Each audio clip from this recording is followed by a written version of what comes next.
Magandang araw mga bata! Kamusta kayo? Ako si Sir Chris, ang inyong guro sa sining. Nakahanda na ba kayo sa ating aralin ngayon? Sa araw na ito, ang ating pag-aaralan ay sining na kay ganda.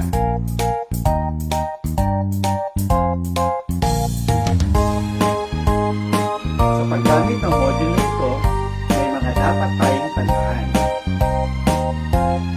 Una, gamitin ang module ng may pag-iingat. Huwag lalagyan ng anumang sulat o marka ang anumang bahagi ng module. Gumamit ng hiwalay na papel sa pagsagot sa mga pagsasanay. Pangalawa, huwag kalimutang sagutin ang sibukin bago lumipat sa iba pang gawain na paloob sa module. Pangatlo, basahin mabuti ang mga panuto bago gawin ang bawat pagsasanay. Pang-apat, obserbahan ang katapatan at integridad sa pagsasagawa ng mga gawain sa pagwawasto ng mga kasagutan. Pang-lima, tapusin ang kasalukuyang gawain bago pumunta sa iba pang pagsasanay. Pang-anim, ibalik ang module na ito sa iyong mga guro o tagapagdaloy kung tapos nang sagutin lahat ng pagsasanay. Sa module na ito ay naasahan na matutunan mo ang mga sumusunod. Una, tukuyin ang likang sining ng mga linyag sa Pilipinong pintor. Pangalawa, pahalagahan ang sariling gawa at gawa ng iba. Pangatlo, linangin ang kasanayan sa paggawa ng lugar na pinaka-paborito mong napuntahan. Pang-apat, pagtibay ng imahinasyon upang makagawa ng kakaibang obra. Halika, subukan muna natin ang iyong kalaman. Buksan natin ang ating module sa pahina 6.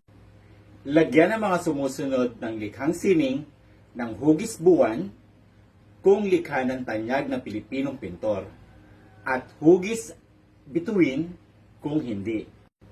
Sa araw-araw nating paglabas ng ating tahanan, iba't ibang sining ang ating nasisilayan. Pagmasdan mo lamang iyong kapaligiran, ay mapupuno na ang iyong mga mata ng samut-saring ganda.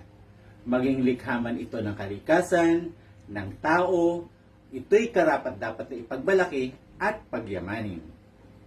Tara, tukuyin natin mga sumusunod na lugar na makikita natin sa ating komunidad. Piliin sa kahon ang tamang sagot.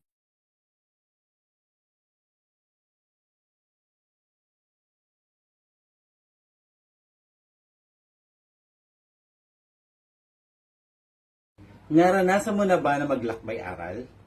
Ang lakbay-aral ay ang pagpunta sa iba't ibang lugar. Isa itong estratehiya sa pag-aaral na kung saan ang bawat lugar ay may aral at sa bawat hakbang ay may natutunan. Tara, basahin natin ang kwento at alamin natin ang mga aral na natutunan ng mga bata. Ang lakbay-aral, kwento ni Joan T. Del Rosario. Masayang gumising ang batang si Sia. Ngayon kasi ang kanilang lakbay-aral sa kanilang komunidad. Dali-dali siyang naghanda patungo sa kanilang paaralan. Mga bata, handa na ba kayo sa ating lakbay-aral? Tanong ni Ginang Diaz na kanilang guro sa ikalawang baitang. Opo, madam, sabay-sabay na sagot ng mga bata. Una nilang pinuntahan ay ang munisipyo ng Olongapo. Wow! Ang laki at ang ganda pala ng ating munisipyo. Wika ng mga bata. Sino ang makikita natin sa lugar na ito? Tanong ng guro. Ma'am, si Mayor Roland Paulino Jr. po, ang ating punong lungsod. Malakas na sagot ni Saint. Magaling! Tama, Saint. Dito ang opisina ng ating punong lungsod. Maliwanag ni Ginang Diaz. Sunod na pinuntahan ng mga bata ay ang Olongapo Museum. Habang binabagtas nila ang daan patungo sa museo, ay may pumukaw sa paningin ni Lency. Ma'am, iyon po ba ang ulo ng apo? Tanong ni Lency. Tama ka, Lency. Yan nga ang ulo ng apo na sumasagisag sa Olongapo, ang liwanag ng guro. Narating nila ng maluwalhati ang museo. Maayos na pumila ang mga bata. Pagpasok sa loob ay napansin kaagad nila ang iba't ibang estatwa ng mga tao. Ito ay parang totoo at gumagalaw. Nakita rin nila ang itsura ng Olongapo noon. Ganito pala ang Olongapo noon, sabi ni Sia. Oo nga, wala pang matataas na gusali at hindi pa sementado ang mga daan, sagot naman ni Zane. Nakakita rin sila ng iba't ibang pinintang larawan na nagpamangha sa kanilang paningin. Ang ganda naman ng mga larawang ito, buhay na buhay at parang totoo, sabi ni Lency. Oo nga, maraming hugis at kitang-kita ang kapusyawan at kadiliman ng kulay na nagpapaganda ng larawan, sabat ni Sia. Tingnan ninyo, mayroon pa doon. Ibang estilo naman ang pagguhit ang ginamit, masayang sabi ni Zane. Tama mga bata, ang mga pintor na gumawa ng mga iyan ay may iba't ibang estilo ng pagguhit. Nakangiting wika ng kanilang guro na kanina pa pala nakamasid sa kanila. Huling pinuntahan ng mga bata ay ang Marikit Park. Dito ay nasilayan nila ang ganda ng parke na isa sa pinagmamalaki ng Olongapo. Mayroon ditong palaruan, maraming puno at mga bulaklak. At mayroon din ng mga upuan kung saan maaaring magpahinga. Masayang naglaro ang mga bata. Umuwi sila ng may ngiti sa labi. Dala-dala ang masayang karanasan at mga natutunan sa kanilang lakbay-aral.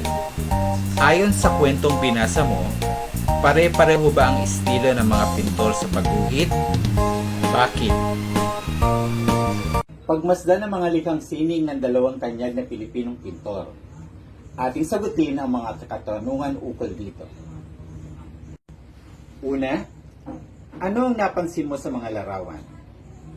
Magkaiba ba ang likhang sining ng mga ito? Paano ito nagkaiba? Ang pintor ay isang tagapinta. Ito ay pambihirang kakayahan dahil kailangan nito ng artistikong talino, matalas na mata at matatag na kamay. Sa pamamagitan ng kanilang malikhaing pag-iisip, ay naipapahayag nila ang kanilang saloobin. May kanya-kanyang estilo ng pagguhit ang mga pintor. Isa sa mga kilala at tanyag na pintor sa ating bansa ay sina Mauro Malang Santos. Gumuhit ng mga bagay mula sa kanyang imahinasyon. Fernando C. Amorsolo. Gumamit ng mga konseptong still life o pagguhit ng mga totoong tao o bagay na makikita sa ating kapaligiran. Subukan nga nating sagutin ang mga sumusunod na tanong. Lagyan ng hugis puso kung ito ay tanyag na Pilipinong pintor at bilog naman kung hindi. Marami tayong mga tanyag na Pilipinong pintor. Sila ay may kanya-kanyang estilo sa pagguhit. May mga pintor nang iginuguhit ay mga bagay na makikita sa ating kapaligiran tulad ng tao, bagay, hayop, at iba pa. May mga pintor naman na ang ginuguhit ay mula sa kanilang imahinasyon. Ang mga ito ay hindi natin nakikita sa ating paligid. Ano man ang kanilang nais na estilo, nagpapakita pa rin ito ng kanilang husay at galing. So dapat natin silang ipagmalaki dahil karangalan ito ng ating bansa. Atin ngayong sagutan ang isagawa. Paghambingin ng katangian at estilo ng dalawang tanyag na Pilipinong pintor gamit ang diagram. Pumili ng salita mula sa kahon at isulat ang angkop na lugar sa diagram. Iguhit natin ang masayang mukha kung sang-ayon ka sa isinasadang pangungusap at malungkot kung hindi. Para sa karagdagang gawain, iguhit ang isang lugar na pinakapaborito mong napuntahan. Kulayan dito ng maayos.